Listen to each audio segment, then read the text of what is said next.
फुलवा ना तुर लिए बाबा पागल बड़ा कैसे समझदारी की बात कही ना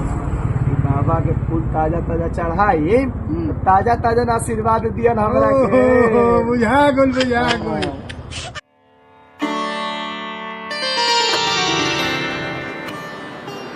ए शंभू बाबा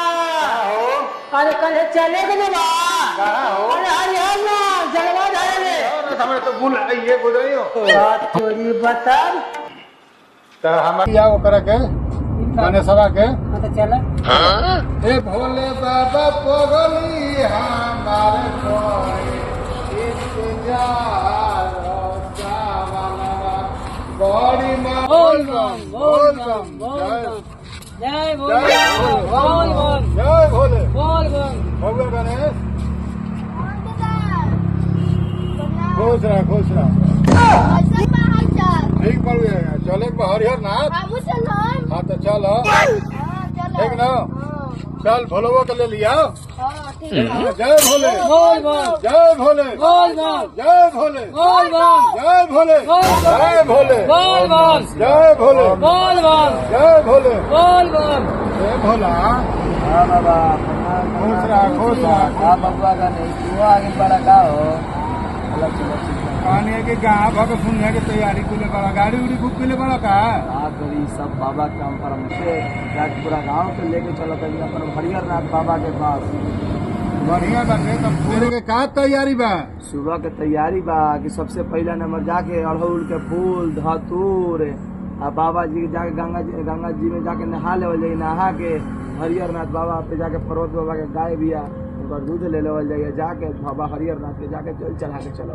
ठीक है बढ़िया तो शामे के फुलवा ना तुर लिए बाबा पागल बड़ा कैसे समझदारी की बात कही ना कि बाबा के फूल ताजा ताजा चढ़ाई ताजा ताजा आशीर्वाद दिया हमरा के बुझा गोल हमारे जितना हुई अपन गाँव के बउआ गणेश तू अपना गाँव के जितना लेके सबके ले लिया सब कुछ ले अपन ठीक है ना बढ़िया से चल जाई चढ़ा के आवल जाई ठीक है ठीक चलो जाओ चल के सब तैयारी कर जाओ काले बिहान में ठीक ना चलो तैयारी कर लिया चलो जय भोले जरूर है बाबा नगरिया दूर है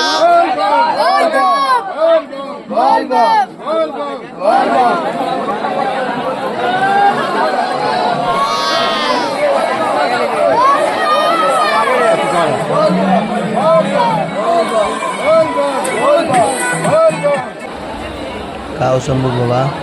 kalau buat mau chalo mau andela andela na andela andela tina chalo.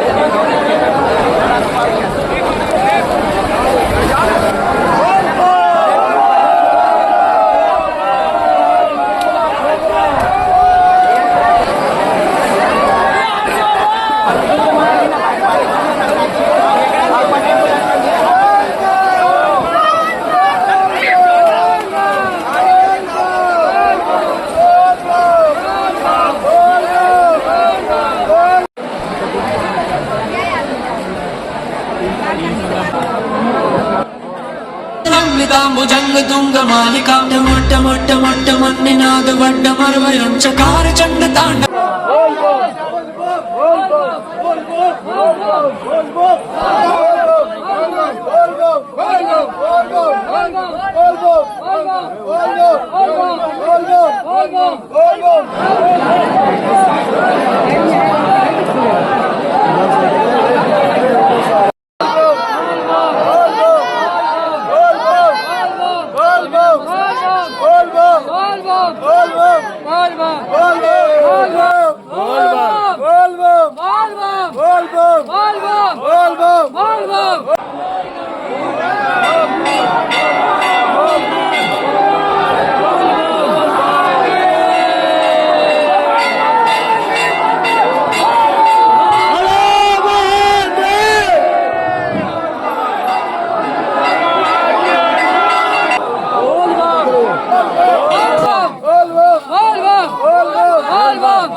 मार दो